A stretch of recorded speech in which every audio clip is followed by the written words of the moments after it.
Whatever you do, do not stop drinking alcohol until you have watched this video in full from start to finish, because the stuff that I'm going to share with you in this video today could change the trajectory of your life and your drinking forever. Now, at this point, I have worked with multiple hundreds of people now, helping them get control of their drinking. And I'm going to give you this quick fire video to really summarize the most important thing that I've taught to all of these people. Because what I want for you on this journey is I want you to get control of your drinking permanently. I don't want you stopping and starting. I don't want you going all over the place. I want you to have immediate, permanent control. But if you don't watch this video, you won't know what I'm talking about. So please watch this video in full. So my name is Leon Sylvester. Now, I had a drinking problem for almost 10 years. I've not drank for 4 years, and I've built this company called Soberclear, helping other people get control of their drinking. There's almost 400 videos on this channel that you can check out, showing you how to get control of your drinking. But now I'm going to boil it down to the most important thing. Firstly, before I get into that, you need to understand the mistakes that people make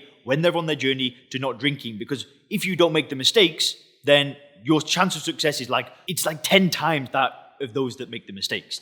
Now, the very first mistake that you must not make is that you must not give yourself a label, right? Now, I just want to say that if you go to AA, you call yourself an alcoholic, and you're happy with that approach, just turn this video off, right? Just turn it off and live your life as you've got to live it. I'm not knocking it. My mum has been to AA for 20 years. Now, the reason why I'm saying giving yourself a label, like calling yourself an alcoholic, is a mistake, is because then you can start wrapping your identity around this idea that you are the problem, not the drug, right? If you ask me, there isn't anything wrong with us as people, right? We are not born with some disease, some genetic problem that we've got for the rest of our life, which is what I was told. You know, I went to AA for about 3 months.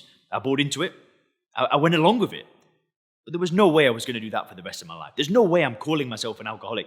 And the problem is that once I left those meetings, now I've got this identity. Oh, that's why I drink, because I am this way. And it almost gave me an excuse to drink even more. And now if somebody said, oh, Leon drinks a lot, I'm like, yeah, well, you know, I'm born this way. Catastrophic, right? And like I said, there are plenty of people out there, like my own mother, call themselves alcoholics, admit they're powerless, give themselves up to God, do the step work, no problem. But I'm sorry, I am not doing that. And I really don't recommend you do it as well, unless it works, right? If it works, great. But for me, that's a mistake. The second mistake that you must not make is you must not use willpower, right? What I mean by this is that because in your life, you're probably already successful, right? You probably have great things in your life that took willpower to achieve, maybe a degree, maybe a great relationship, maybe a house, a career. There are things in your life that took willpower. Then when it comes to stopping drinking alcohol, we think, you know, I'm a strong-willed person. So what I should do is just exert my will over alcohol and I won't drink. How many times have you done that? I've done it 1,000 times, a million. I don't even know how many times I've done it, right? Just infinite. And it never worked. Every time I used willpower to stop drinking, I would fall flat on my face. And in fact, one of my clients in the Soberclear program called David, who's a retired pilot from Chicago, he's not drank for a year and a half. That guy drank for 50 years, tried stopping with willpower, never worked. Now he's a year and a half without drinking because he did the thing that I'm going to share with you at the end of the video, right? So you need to stick around till then. But it worked for David. It worked for Akhil, who's now 6 months without a drink. He's from India. He's one of my private clients. He's killing it. He's out dating again. He's crushing the gym. He's building his routine. He is dominating. But he didn't use willpower. He didn't call himself an alcoholic. He simply didn't drink and got on with it. Now, the third thing that you must not do is not try to moderate alcohol. How many times have you tried to moderate alcohol and been successful?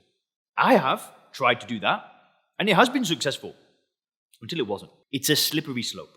Like this idea of moderation and having one or two, I mean, come on.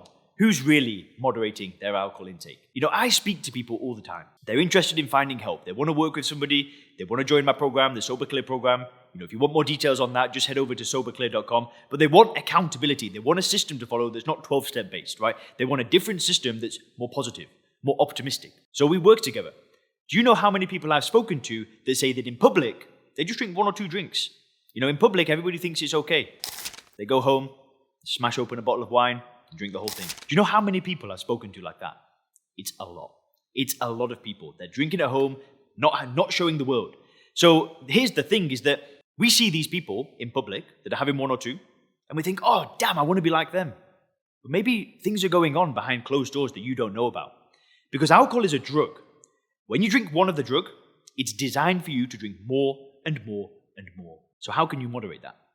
Would you recommend that a heroin addict starts moderating their heroin?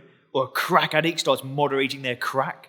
No, you think they're ludicrous. Imagine if your family member had cleaned their life up, right? They sorted their life out, they've been on drugs for many years, and now they're clean. They've been to rehab, whatever. And they get out and they say, do you know what, mum? Do you know what, dad? Do you know what, bro? You know what, sis? I'm going to start smoking a crack pipe on a Friday night, just one or two.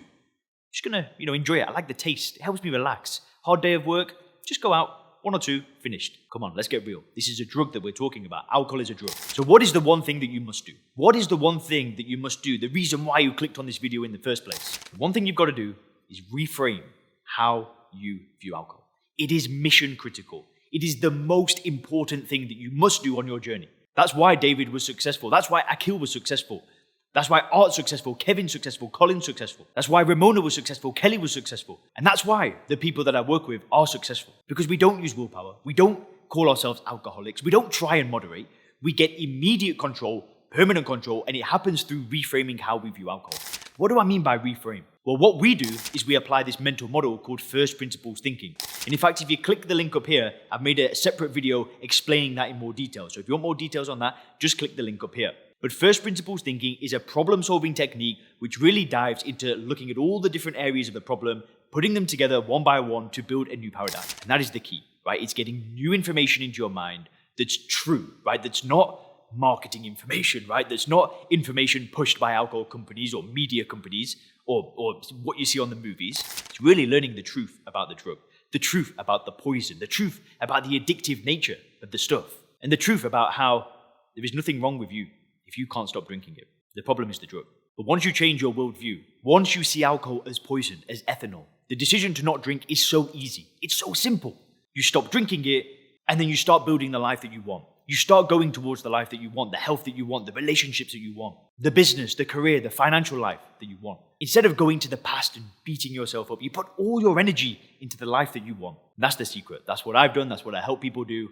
If you actually want my help, you can book a call by clicking the link in the description. And if you click the video on the screen now, I'm going to show you 3 secrets to actually get control of your drinking.